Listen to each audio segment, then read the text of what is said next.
So this is my BMW 316 automatic E46, and when I'm putting the battery on, the negative on, there's some squeaking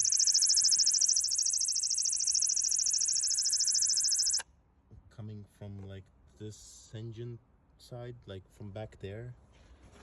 And I don't know what's the issue. It's been sitting for a bit, but yeah.